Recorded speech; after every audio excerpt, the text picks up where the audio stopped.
Сәлем құрметті көрермен, сіздермен бірге қысқаша фильм арнасы. Бүгін мен 2009 жылғы «Дитя тьмы» атты фильміне қысқаша шолу жасайтын боламын. Ерлі-зайыптылар бір қарағанда бейкүнә болып көрінетін бір қызды асырап алады.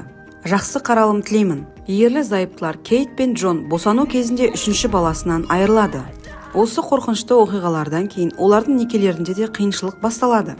Кейт ішімдік ішуге әуестенеді. Бұл олардың 5 жасар мылқау Макс атты қызын өлтіре жаздайды. Содан кейін Кейт ішімдікті тастап, өзінің психологиялық мәселелерін шешу үшін дәрігерге бара бастайды.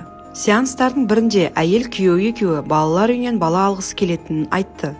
Дәрігердің мақұлдауын алғаннан кейін ерлі-зайыптылар қасиетті Мариананың қыздарға арналған жергілікті баспанасына барады. Онда оларды Абигейл атты әйел қарсы алады және ең біріншіден жай ғана қарап көруді ұсынады. Кейт бірінші қабатта қалады, ал Джон екінші қабатқа көтеріліп, Эстер есімді қызды кездестіреді. Ол өте сүйкімді және әдепті бала сияқты көрінеді, және оның суретке деген таланты да бар еді. Содан кейін Кейт келіп Эстермен кездеседі. Қызды қатты ұнатқан ерлі-зайыптылар оны алуға шешім қабылдайды.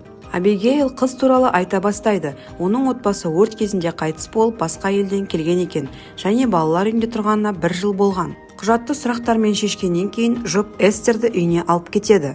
Көлікте Кейт қызға ыммен сөйлеу тілін үйретеді, сондықтан үйге келгенде Эстер Максқа жағымды әсер қалдырады.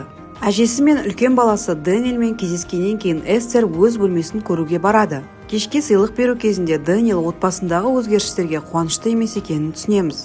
Ол достарымен бірге ағаштағы үйге барады, онда олар ересектерге арналған журналды жасырын түрде көреді. Түнде Джон мен Кейт махаббатпен айналыспақшы болғанда, бірақ кенеттен Эстер мен Макс бірге бөлмеге келіп, найзағайдан шошып бөлмелерінде ұйықтаудан қорқатынын айтады. Эстер Джонның қасында жатуға ниет білдіреді.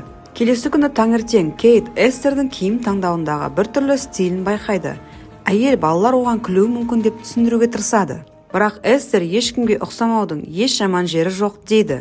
Бірақ оқушылардың бірі Эстердің киімін мазақ ете бастайды. Сәл кейінірек үзілісте сыныптасы Эстерді қатты ашуландырады. Үйде Кейт Эстерді пианинода ойнауды үйретеді. Сабақ барысында қыз Кейттен өлген баласы туралы сұрайды. Әйел оған болған оқиға туралы айтады, және де марқұм баланың күлімен араласқан раушандар өсетін жерді көрсетеді. Кейт Эстерге бұл гүлдер ол үшін өте маңызды екенін айтады. Дэниел осы уақытта бояу шарларымен нысанаға атады. Құсты байқаған жігіт оны атып тастайды, бірақ бірден жасаған әрекетіне өкінеді. Эстер оған жақындап, құс азап шекпеуі үшін оны өлтіру керек дейді. Дэниел бас тартады. Содан кейін Эстер көгершіндерді таспен аяусыз түрде өлтіріп тастайды. Эстер жуынатын бөлмеде болған кезде Кейт оның бөлмесінен белгісіз адамның суреті бар ескі киелі кітапты табады. Бірақ оған аса мән бермей, ол ас үйге барып, онда Джонды кездестіреді. Балалар ұйықтап жатыр деп ойлап, олар махаббатпен айналысады, бірақ кенеттен Эстер пайда болады. Келесі күні таңертең Кейт қызбен болған оқиға туралы әңгіме бастайды. Ол Эстердің өз жасындағы балаға қарағанда жыныстық қатынас туралы көбірек білетінін түсінгенде таң қалады. Күндіз Джон қыздарды саябаққа апарады, ал көрші әйел ер адаммен әңгімелесіп тұрады. Сөйтіп тұрғанда Эстер мектепте оны мазақ қылған сыныптасын байқайды. Ұзақ ойланбастан ол қызды горкадан итеріп жібереді, сөйтіп қыз аяғын сындырады. Макс бұны байқап қалады, бірақ ешкімге не болғанын айтпауға шешім қабылдайды. Өйткені Эстердің өзі бұл оқиғаны кездейсоқ болып қалды деп түсіндіреді.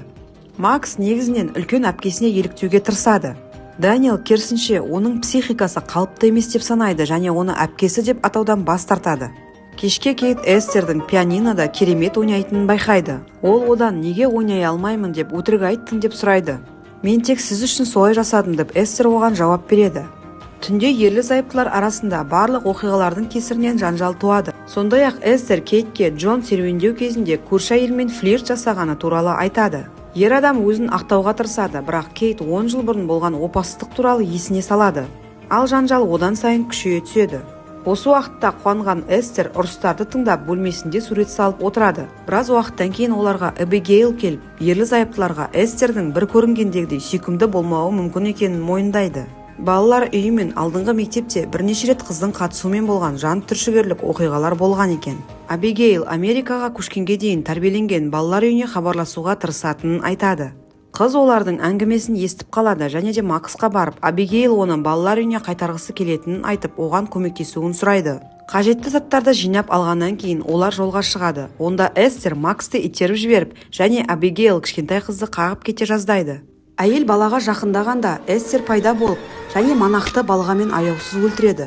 Содан кейін денесін шұңқырға итеріп жібереді. Осыдан кейін дәлелдерді ағаштағы үйге жасырады.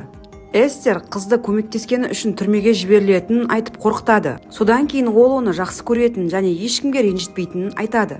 Келесі күні ерлі-зайыптылар Эстерді психологқа апарады. Ол қыздың мінез-құлқында ешқандай қиыншылықты байқамайды. Керісінше дәрігер Эстердің ашылуына жол бермейді деп Кейтті сөгеді, ал Джон болса психологпен келіседі. Олар үйге оралғанда Кейт Эбигейлді аса жауыздықпен өлтірілгені туралы хабарлайды. Бірақ қазіргі уақытта полицияда күдіктілер жоқ екен. Әйел қызға қатысты бірдеңе дұрыс емес екенін түсінеді және ол шындыққа жетуге тырысады. Эстердің жеке басының бұзылуы бар деп болжайды. Бірақ Джон онымен тағы да келіспейді. Әйелін тым көп нәрсе ойлап табасың деп сөгеді. Келесі күні Джон Эстерді тіс дәрігеріне баруға көндіруге тырысады. Алайда қыз бас тартады. Қыз әкесіне Кейт мені ұнатпайды деп шағымданады. Бірақ Джон керісінше ол сені жақсы көреді деп және Кейт үшін жағымды нәрсе жасауды ұсынады. Содан кейін кешке Эстер Кейтке Джессиканың күліп жатқан жерден жұлынған раушандарды береді. Кейт шошып кетіп, Эстердің қолынан ұстап алады, бірақ Джон оларды ажыратады. Біраз уақыттан кейін Эстер гаражға барып, қолын сындырады. Төсекке оралғаннан кейін ол Джонды шақырып, оның қолы ауырғанын айтады. Кейт үйге оралғанда Джон оны баланың қолын сындырдың деп айыптайды.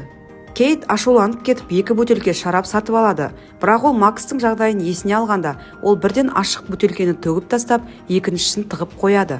Келесі күні әйел балаларды мектепке апарады. Эстер көліктің ішінде Макс болған кезде абайлап басқарып қозғалтып жібереді. Қандай да бір ғажайыппен қыз зақымдалмай ауыр зардаптардан аулақ болады.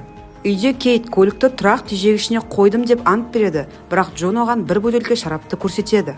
Оны Эстер тауып алған еді. Әйелін қайтадан ішімдік іше бастады деп айыптайды. Ол бәріне кінәлі Эстер, ал балалар оның артын жабады деп түсіндіруге тырысады. Бірақ Джон оған сенбейді және оңалтуға 1 апта уақыт береді, немесе ол балалармен бірге отбасынан кетеді деп талап қояды.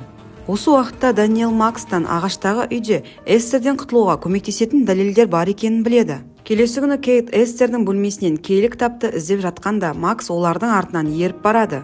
Кітап Саар институты деп аталатын жерде жасалған екен. Қоңырау шалған Кейт бұл балалар үйі емес, психиатриялық клиника екенін білгенде таң қалады. Ол оларға пайдалы ақпарат береді екен деген үмітпен қыздың суретін жібереді. Осы кезде Даниэл дәлелдерді табады, бірақ кенеттен Эстер келіп қалып, үйді өртеп жібереді. Содан кейін ол жігітті қамап тастайды, ол шатырға шығып, содан кейін ағашқа секіреді. Бірақ үлкен биіктіктен құлау кезінде ол ауыр жарақат алады және есінен танып қалады. Кейт отты байқап қалып, ұлына көмекке барады, ал Эстер баланы таспен өлтірмекші. Бірақ соңғы сәтте Макс оған кедергі жасайды және сөйтіп Даниэл құтқарылады. Ауруханада дәрігер ата-анасына баланың мойнында ауыр жарақат бар екенін және де не болғанын есіне түсіре алмайтынын айтады. Эстер бұған алаңдап қалады, ол жігіттің ештеңе айтпайтынын білуі керек еді.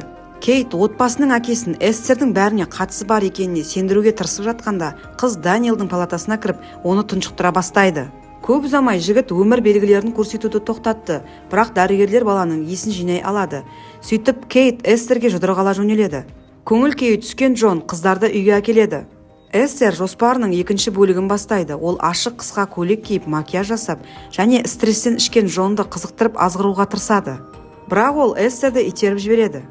Бұл қыздың ашулануына әкеліп, ол бөлмесіне кетіп қалады. Сонымен қатар Кейтке ауруханадан қоңырау шалып, Эстердің 9 жасар қыз емес, 33 жастағы Лина Клеммер екенін білгенде қатты қорқады.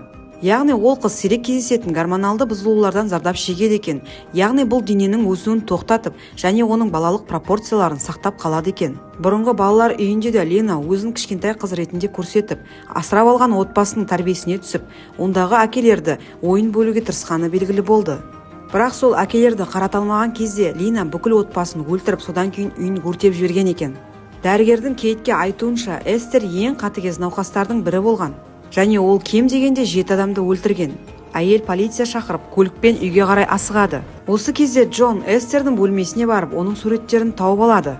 Ол Кейттің дұрыс болғанын түсініп, және оған қоңырау шалуды шешеді. Бірақ кенеттен бүкіл үйде электр қуаты сөніп қалады. Толық қараңғыда Эстер Джонға абайлап жақындап, оның арқасынан соққы береді. Содан кейін ер адаммен ерекше қатыгездікпен күреседі. Кейт үйге келген кезде Джонның қайтыс болғанын біледі. Сөйтіп ол Максты іздеуге барады, бірақ Эстер оны револьвермен атып тастайды. Содан кейін Кейт бүкіл үйден одан жасырынуға мәжбүр болады. Анасы қыздың бақта жасырынып қалғанын байқайды, бірақ Эстер сол жерге барып, баланы бірнеше рет атып тастайды, бірақ оқ тимей қалады. Кейт шыны шатырды тесіп өтіп, Эстерге секіріп, оны есінен тандырады. Содан кейін ол есін жинап және Макспен бірге орманда тығылуға тырысады, және де оларды көп ұзамай қолында пышақпен бірге Эстер қуып жетеді. Олардың арасында мұздың үстінде төбелес басталады. Макс мылтықты алып Эстерге қарай атып жүреді, бірақ ол тимей мұзды жарып жіберіп, әйелдер су астына түседі. Кейт шығып үлгереді, бірақ оған Эстер жабысады. Әйел Эстерді аяғымен бетінен ұрып соғады, сөйтіп мойны сынған Эстер ақыры батып кетеді. Ал Кейт пен Максты полиция тауып алады. Фильмнің соңы. Соңына дейін қарағандарыңыз үшін көп рахмет. Каналға жазылып қолдап кетуді ұмытпаңыздар. Келесі кездескенше.